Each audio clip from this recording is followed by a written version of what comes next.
Bonjour, je suis le docteur Sidney Ohana, qualifié en chirurgie plastique, reconstructrice et esthétique, et je vais vous expliquer en quoi consiste l'opération du lifting du visage, que l'on appelle plus classiquement le lifting cervico-facial, qui peut être fait soit de façon isolée, soit associé plus classiquement à l'opération des paupières, la blépharoplastie. Alors tout d'abord, à quel moment peut-on avoir besoin d'un lifting? Eh bien, lorsqu'on ressent des signes de vieillissement, on commence par s'inquiéter de savoir si avec des petites injections, ça peut suffire pour combler des sillons, pour combler les rides du lion. Et très souvent au début, ça suffit, ça permet de retarder l'heure du lifting.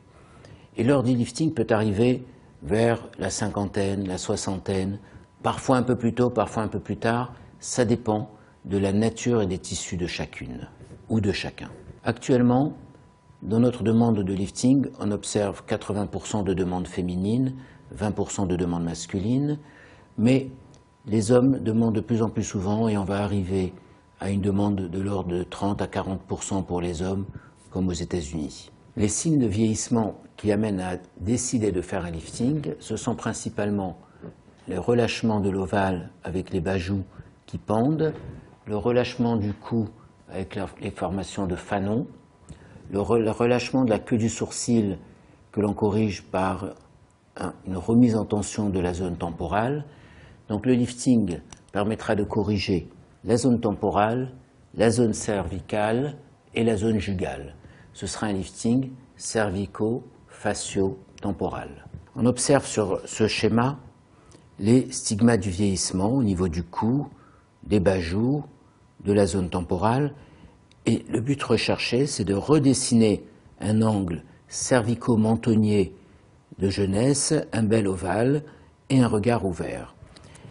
Et pour cela, nous allons agir sur les zones qui se sont détendues, et principalement sur le muscle de la joue et du cou, sur la graisse qui est descendue au niveau des sillons, et sur le relâchement du muscle orbiculaire ici.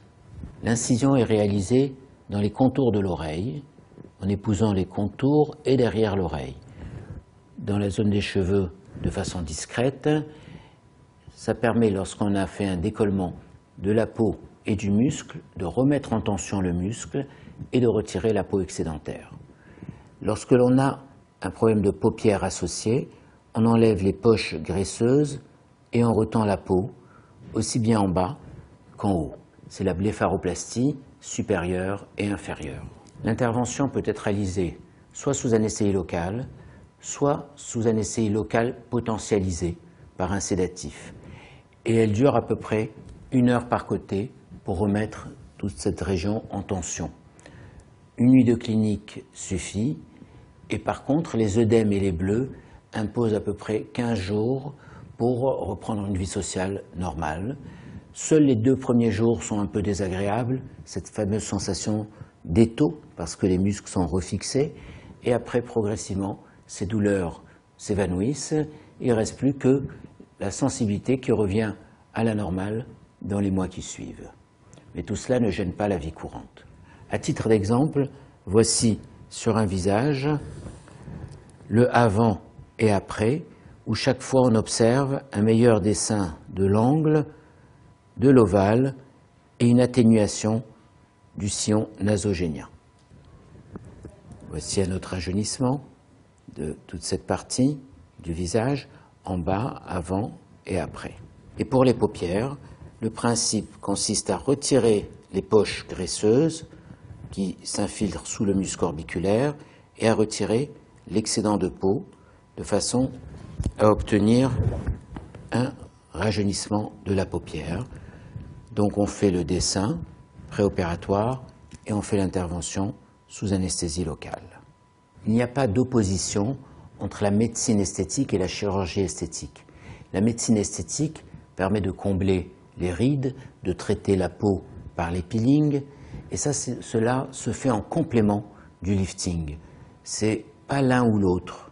On peut avoir besoin au début que de petites injections et d'un peeling, mais tôt ou tard, avec le vieillissement, un lifting devient nécessaire et on complète ensuite plus tard, on l'entretient avec les gestes de médecine esthétique.